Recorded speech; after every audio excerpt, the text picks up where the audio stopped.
नमस्कार, डेली 24 भारत देख रहे हैं आप। मैं हूं आपके साथ साहिल दुलिया। बुलेटिन की शुरुआत करेंगे। जगदलपुर में महामहिम राष्ट्रपति द्रौपदी मुर्मू माई दंतेश्वरी के पावन धरा बस्तर पहुंची और 3 दिवसीय बस्तर पंडुम 2026 उत्सव का दीप प्रज्वलित कर उद्घाटन किया। इस अवसर पर राज्यपाल रेमन डेका, मुख्यमंत्री विष्णुदेव साय, उप मुख्यमंत्री विजय शर्मा, केंद्रीय राज्य मंत्री तोखन साहू, कैबिनेट मंत्री केदार कश्यप, गजेंद्र यादव और भाजपा प्रदेश अध्यक्ष एवं जगदलपुर विधायक किरण सिंह देव भी उपस्थित थे।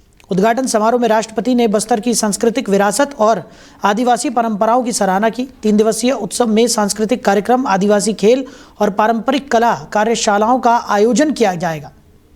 तो राष्ट्रपति द्रौपदी मुर्मू बस्तर पहुंची।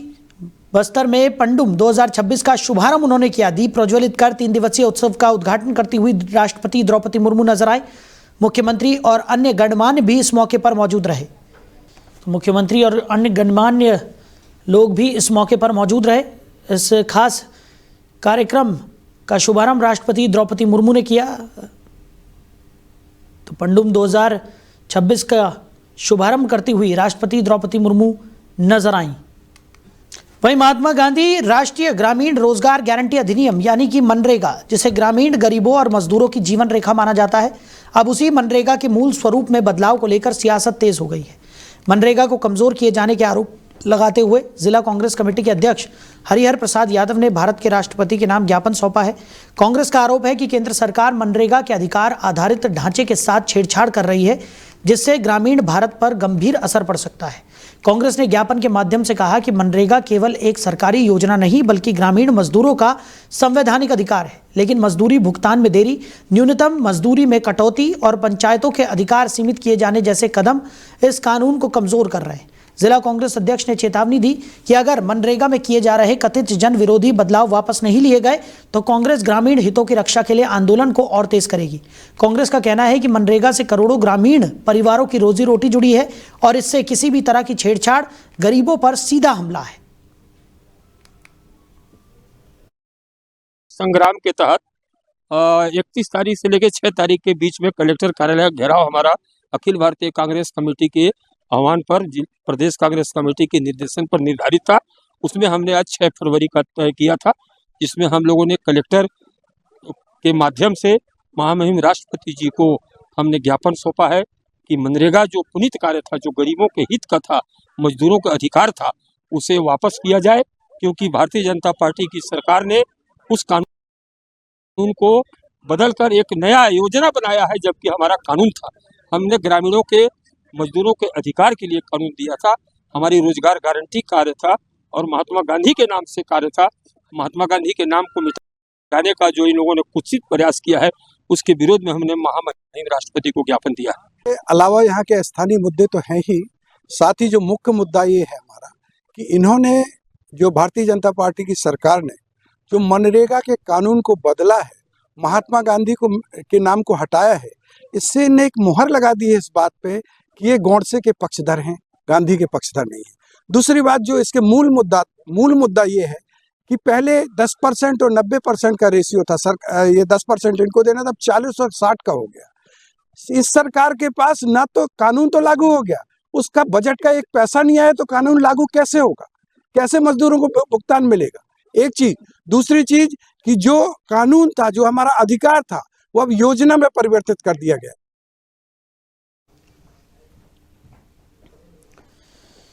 तो खबर पर ज्यादा जानकारी और ज्यादा चर्चा के लिए कांग्रेस अध्यक्ष समीर जी हमारे साथ जुड़ गए। समीर जी, बहुत स्वागत है आपका। जी, थैंक यू। समीर जी, मनरेगा कमजोर करने का आरोप कांग्रेस की तरफ से लगातार लगाया जा रहा है और उसको लेकर प्रदर्शन भी हमने देखा है। क्या कुछ मांग है आपकी और किस तरीके का ये प्रदर्शन है? देखिए सर, हम लोगों के मनरेगा को जो केंद्र सरकार के द्वारा इसको कमजोर करने का जो काम किया जा रहा है, इस कानून को, इसमें हम लोगों का मुख्यतः 3 मांग है सर। इसमें पहला मांग हम लोगों का ये है कि महात्मा गांधी ग्रामीण रोजगार गारंटी अधिनियम को उसके मूल अधिकार आधारित स्वरूप में यथावत बना के रखा जाए। उसके नियमों के साथ जो छेड़छाड़ करके उस कानून को कमजोर करने का जो काम कर रहे हैं, इसको रोका जाए जी। और दूसरा ये है सर कि मनरेगा के अंतर्गत पंचायतों एवं ग्राम सभा को पूर्व की भांति जितना अधिकार था, काम मांगने का अधिकार, ग्राम सभा को था। अब इसको जो ये लोग कम कर रहे हैं, काम मांगने के अधिकार को ये लोग खत्म कर दे रहे हैं। तो इसका क्रियान्वयन और निगरानी पूर्व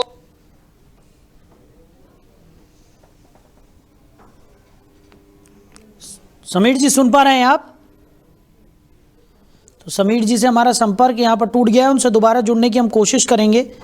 और आपको बता दें कि कांग्रेस ने राष्ट्रपति को ज्ञापन भी सौंपा है। लगातार कांग्रेस की तरफ से प्रदर्शन किया जा रहा है और कांग्रेस का साफ तौर पर कहना है कि मनरेगा से छेड़छाड़ को कांग्रेस बर्दाश्त नहीं करेगी और इसी को लेकर कांग्रेस की तरफ से लगातार प्रदर्शन किया जा रहा है। समीर जी हमारे साथ एक बार फिर से जुड़ गए हैं, कांग्रेस कमेटी के अध्यक्ष हैं। समीर जी, आपकी आवाज़ कट गई थी, एक बार पुनः मेरा वही सवाल है कि लगातार कांग्रेस की तरफ से मनरेगा को लेकर ये प्रदर्शन किया जा रहा है, क्या कुछ मांगे आपकी? सर, इस पर हम लोगों का मांग ये है कि जैसे पूर्व में जो मनरेगा के तहत जो अधिकार ग्रामीणों को ग्राम सभा के माध्यम से वो लोग काम मांगने का अधिकार था उन लोगों को, वो लोग ग्राम सभा करके अपने काम का मांग खुद कर सकते थे और अभी उस अधिकार को बंद करने का काम किया जा रहा है। राज्य सरकार के ऊपर आर्थिक बोझ डाला जा रहा है 40% का। पहले क्या था कि 90% राशि केंद्र सरकार के द्वारा मिलती थी और राज्य सरकारों को 10% देना पड़ता था, तो आर्थिक बोझ भी राज्य सरकार के ऊपर कम पड़ता था। और अब जो है इसमें 40% राज्य सरकार को देना है। अब राज्य सरकार के पास उतना बचा ही नहीं है कि वो मनरेगा में 40% देगी, तो काम तो ऐसे भी बंद हो जाएगा। लेकिन समीर जी, केंद्र सरकार का तो साफ तौर पर यह कहना है कि मनरेगा में जो बदलाव किए गए हैं वो कहीं ना कहीं किसानों की भलाई के लिए हैं, इससे रोजगार के अवसर और ज्यादा बढ़ेंगे और साथ ही साथ किसानों को जो फायदा मिल रहा था उसमें और बढ़ोतरी होगी। आप मुझे ये बताइए सर कि किसानों को और मजदूरों को कैसे रोजगार मिलेगा इसमें? पहले मैं बता रहा हूं कि पहले 90% राशि केंद्र सरकार देती थी, अब 40 अब उसको 60% ही देगी। 40% राज्य सरकारों को वहन करना पड़ेगा, आर्थिक बोझ राज्य सरकार के ऊपर पड़ेगा। तो राज्य सरकार उतनी राशि देने की स्थिति में नहीं है सर। आप धान खरीदी देख लीजिए, धान खरीदी में उसका पैसा नहीं दे पा रहे हैं लोग। इतना झमेला, तो अलग से रोजगार गारंटी को फंड कहाँ से अवेलेबल कराएंगे? तो ये एक तरह से इस योजना को बंद करने का काम ही है। ना राज्य सरकार 40% दे पाएगी, ना मजदूरों को काम मिल पाएगा। ये स्थिति है। तो आगे कांग्रेस की और क्या कुछ नीति रहने वाली है या किस तरीके से इस प्रदर्शन को और आगे आप बढ़ाने वाले हैं? आगे अभी देखिए, हम लोग पहले तो हर निचले ब्लॉक, मंडल स्तर से, ब्लॉक स्तर से, कल हम लोगों ने जिला कलेक्टर का घेराव किया, इसी माननीय राज्यपाल को, राष्ट्रपति महोदया को ज्ञापन भी सौंपा कि पूर्व की भांति जो अधिकार थे रोजगार गारंटी अधिनियम में उसको यथावत रखा जाए। और इसके बाद हम लोग अब स्टेट लेवल में भी और सेंट्रल लेवल में भी अब और उग्र आंदोलन करेंगे और इस कानून को में जो छेड़छाड़ हो रहा है उसको रोकने की पुरजोर विरोध करेंगे, उसको रोकने का काम हम लोग करेंगे। चलिए समीर जी, हमारे साथ जुड़ने के लिए, इस तमाम चर्चा के लिए आपका बहुत शुक्रिया। जी धन्यवाद। तो कांग्रेस ने राष्ट्रपति के नाम ज्ञापन भी सौंपा है। कांग्रेस का साफ तौर पर कहना है कि मनरेगा को लेकर जो छेड़छाड़ की जा रही है उसे कांग्रेस बर्दाश्त नहीं करेगी और कांग्रेस लगातार इसके खिलाफ आवाज़ उठाती हुई नजर आएगी। तो बता दें कि मनरेगा कमज़ोर करने का आरोप भी कांग्रेस की तरफ से लगाया गया है और लगातार कांग्रेस इस पर अपना आक्रोश भी जाहिर कर रही है। इसी को लेकर कांग्रेस की तरफ से ये प्रदर्शन भी किया गया। वहीं छतरपुर जिले के राजगढ़ क्षेत्र में खजाना मिलने के दावे को लेकर मामला फिर गर्मा गया है। ग्राम पंचायत के सरपंच रमेश बिल्ला ने पुलिस अधीक्षक को ज्ञापन सौंपते हुए कथित खजाने को सरकारी संपत्ति घोषित कर जब्त करने की मांग की है। ज्ञापन में सरपंच ने उन सभी लोगों के नाम लिखित रूप में दर्ज कराए हैं जिनके पास कथित रूप से सोने के सिक्के और बिस्किट मिले थे। सरपंच ने स्थानीय प्रशासन पर आरोप लगाते हुए कहा कि प्रशासन की मिलीभगत के कारण अब तक कोई ठोस कार्रवाई नहीं की गई है। मामला 28 जनवरी का है, जब राजगढ़ पैलेस के पास स्थित स्वर्गेश्वर रोड पर सैकड़ों लोग खजाने की तलाश में सड़क खोदते नजर आए थे। वसंत पंचमी के अवसर पर खुदाई की गई मिट्टी सड़क पर बिछा दी गई थी जिसमें सोने के सिक्के मिलने का दावा किया गया। अब सरपंच रमेश बिल्ला स्थानीय प्रशासन और पुलिस की भूमिका पर सवाल उठा रहे हैं और मांग कर रहे हैं कि सच्चाई सामने लाकर खजाने पर उचित कार्रवाई की जाए। ये मामला क्षेत्र में चर्चाओं का विषय बना हुआ है और प्रशासन की निष्पक्षता पर भी सवाल खड़े कर रहा है। को 2 मिले हैं, किसी को 8 मिले हैं, किसी को 15 मिले हैं और किसी को ऐसा सुना है मैंने। पूरी जानकारी मिली है जैसी वैसी नोट करते रहे, अवगत कराते रहे। और वो जांच हो गई कि सोने के ही है? वो क्लियर है सर, पीला रंग काय का होता है, सोने के अलावा कुछ होता ही नहीं। और अभी आपके पास है कोई सिक्का?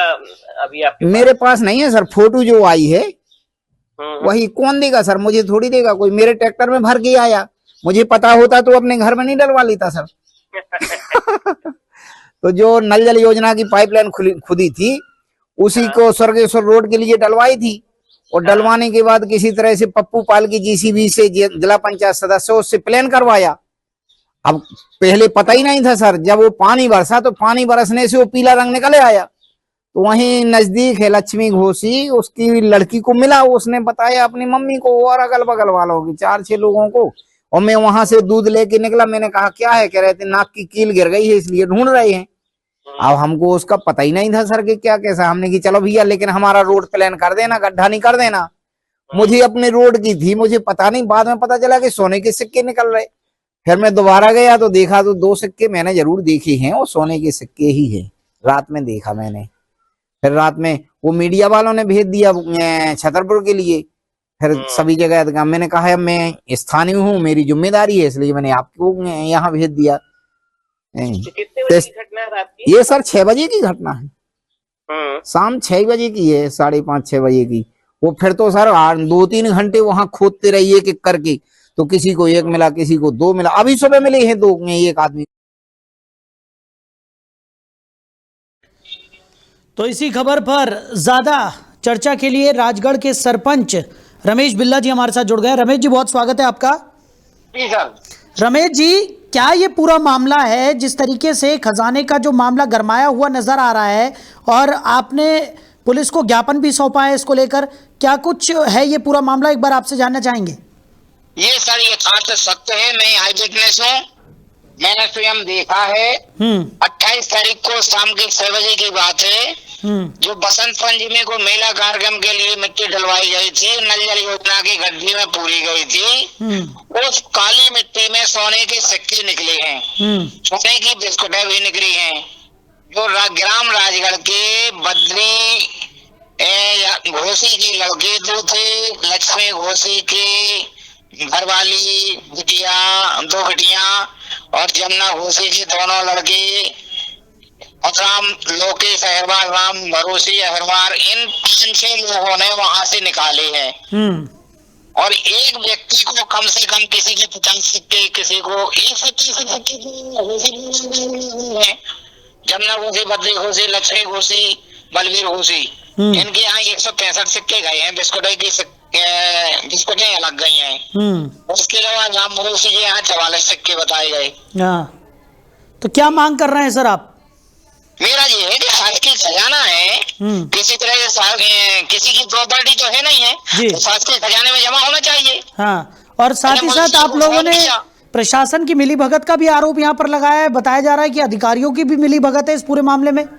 जी सर, मैंने जब किसी तरह से मुंशी जी को फोन किया, मुंशी जी और राकेश सिंह वहाँ पहुँचे, और पहुँचने के बाद मैंने कहा अब ये स्वयं अपने हिसाब से कर लेंगे, जब्ती करवाएंगे। और उन्होंने उनसे मिल करके बंदर बाट करके किसी तरह से कोई कार्रवाई नहीं की। नहीं तो वो जब मैंने मौका बता दिया उसको तो सामने बना लेते हैं, ऊपर इन्फॉर्मेशन करके 2-4 जगह की सामने बना के उसको रिजेक्ट कर लेते हैं। वो इनकी खुद लापरवाही है, कुछ उसमें हिस्सा मिल गया इसलिए शांत हो गए। उन्होंने गुमराह करके गलत खबर दे दी, जबकि मैंने तो मौका देखा है। पन्ना में 1.5 लाख के सिक्के बिके हैं, छतरपुर में सिक्के बिके हैं।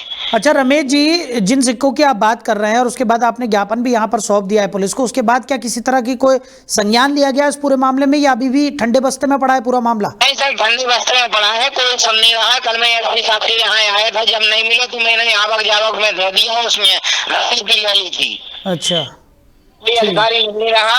एसडीओपी साहब के यहाँ गया तो कह रहे थे भाई आपने शिकायत पुलिस महानिदेशक महोदय को कर दी है, हमको आदेश आएगा तो हम उसमें जांच करेंगे। ये बात हुई थी सर। यानी अभी तक कोई जांच पड़ताल इस पूरे मामले में नहीं हो रही है और बंदरबाट लगातार जारी है। तो सर उसमें क्या है कि किसी तरह से एक और मैंने तो ये कहा है कि एक जांच कमेटी गठित की जाए, अमीठा थाने के अतिरिक्त की जांच कमेटी गठित हो जो किसी तरह से सही जांच निकले और शासकीय खजाने को जब्त करवाया जाए। चलिए रमेश जी, हमारे साथ जुड़ने के लिए, इस तमाम चर्चा के लिए आपका बहुत शुक्रिया जी नमस्ते। तो स्थानीय प्रशासन पर मिलीभगत का आरोप भी यहाँ पर लग रहा है। खजाने को लेकर एक बार फिर से विवाद जो है वो गरमाया हुआ छतरपुर में नजर आ रहा है। राजगढ़ के सरपंच ने पुलिस को ज्ञापन भी सौंपा है और उनका साफ तौर पर कहना है कि इस पूरे मामले में अभी तक कोई कार्रवाई नहीं की गई है और वो जल्द से जल्द कार्रवाई की मांग करते हुए भी नजर आ रहे हैं।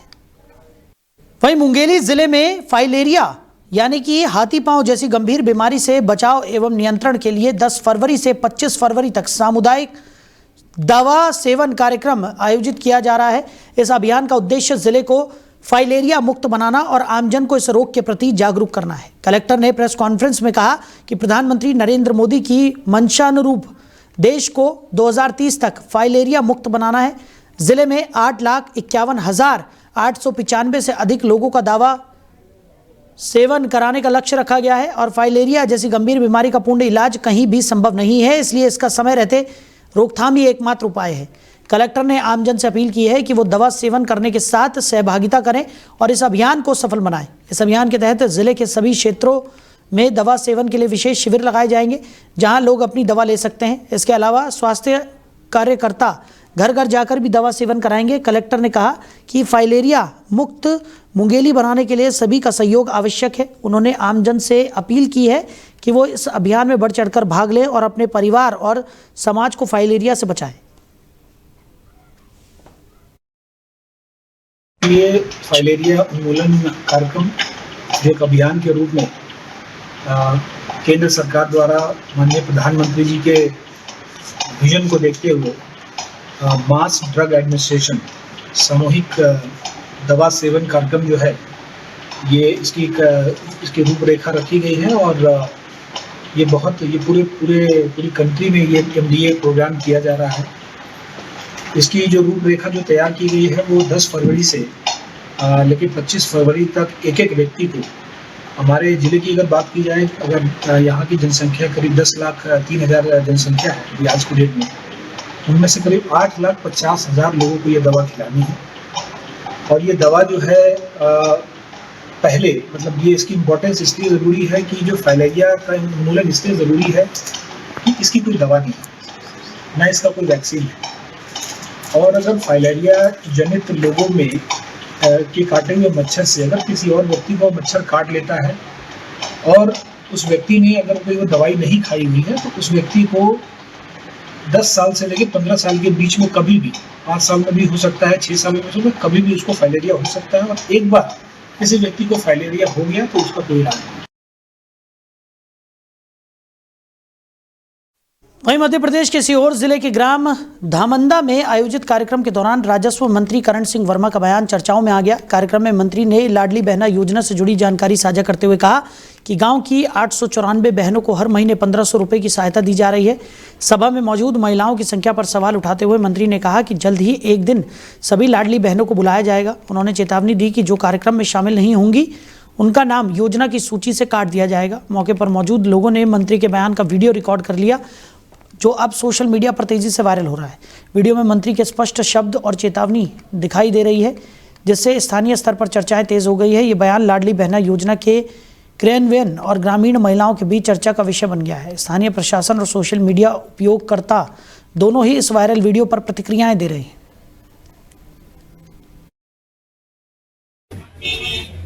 मैं 5 तारीख को अपने इच्छा प्रवास पे था, अस्पताल का उद्घाटन करना था।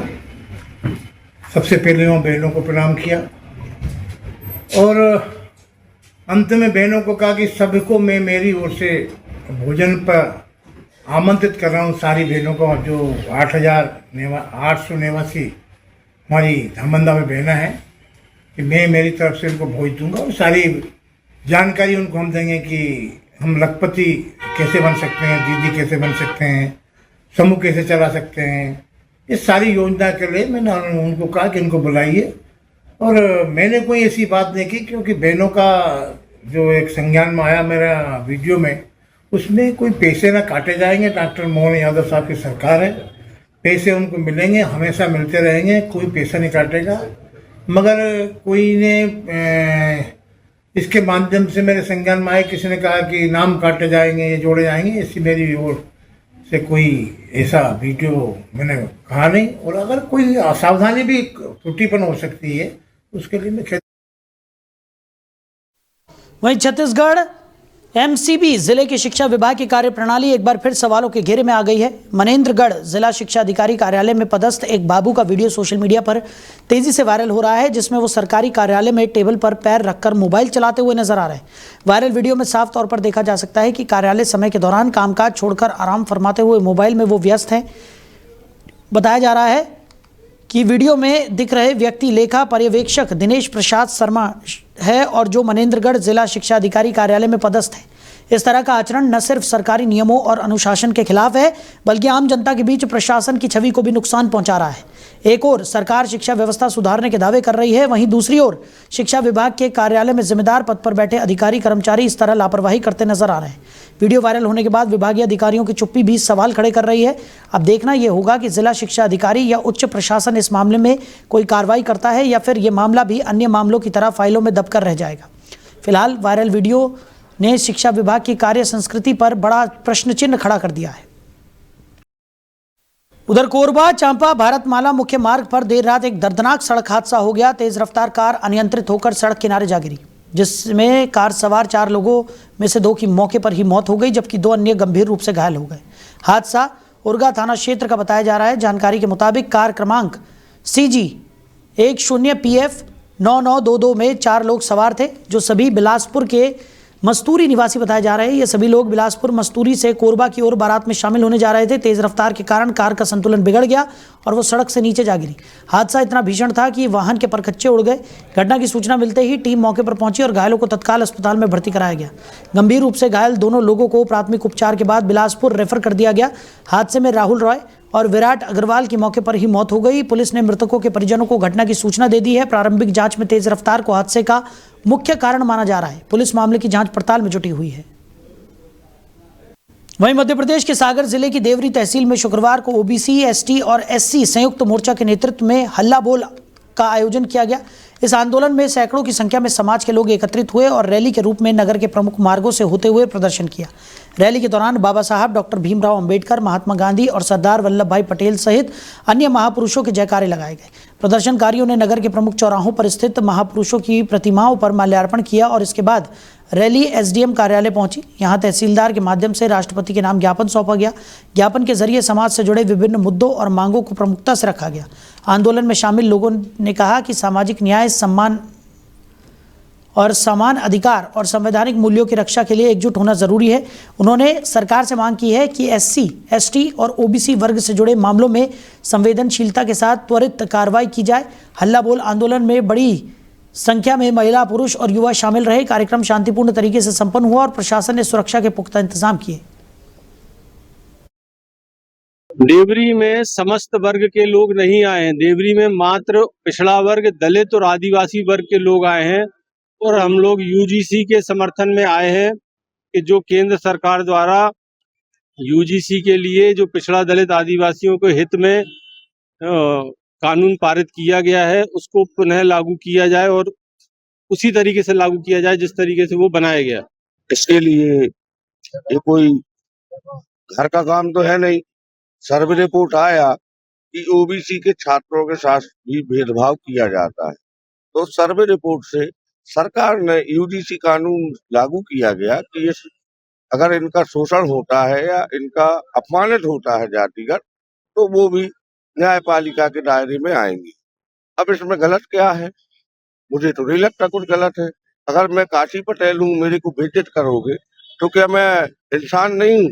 ये ज्ञापन उस वर्ग की आवाज है जिसको सदियों से दबाया जा रहा है। समय समय पे जैसे SC, ST, OBC के पक्ष में किसी भी प्रकार का कानून बनता है तो जो SC, ST, OBC के अधिकारों से विरोध करते हैं, जिन्हें पसंद नहीं कि SC, ST, OBC के इस देश में सामाजिक परिवर्तन हो, वो आगे बढ़े, देश में समानता है। मैं तो इसको ऐसा देख रहा हूं कि एक प्रकार के अन्याय नहीं, ये 85% के साथ में हजारों प्रकार के अन्याय, अत्याचार, शोषण हैं।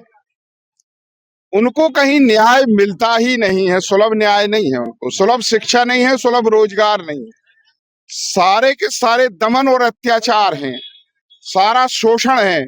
लेकिन इस वर्ग को आज अकेले एकता दिखाने की आवश्यकता नहीं है, इस 85% को जागने की आवश्यकता है। देखिए, आज जो हम लोग यहाँ पर आए हैं, यूजीसी के समर्थन में आए हैं। बहुत से लोगों को नहीं पता है यूजीसी अगर है क्या। यूजीसी का मतलब सीधी सी बात है, जो हमारे साथ भेदभाव हो रहा था स्कूलों में, कॉलेजों में सैकड़ों वर्षों से, उस भेदभाव को खत्म करने के लिए, समझिए पहले आप, उस होने वाले भेदभाव को खत्म करने के लिए इस कानून में अमेंडमेंट किया गया। और जब इसमें अमेंडमेंट किया गया तो भेदभाव करने वालों को तकलीफ हुई, और भेदभाव करने वाले पूरे देश में आंदोलन कर रहे हैं। और हम समानतावादी व्यक्ति हैं, संविधान को मानने वाले व्यक्ति हैं। हम चाहते हैं कि यह कानून लागू हो, समानता का। तो फिलहाल इस बुलेटिन में मेरे साथ इतना ही। आप बने रहिए। नमस्कार।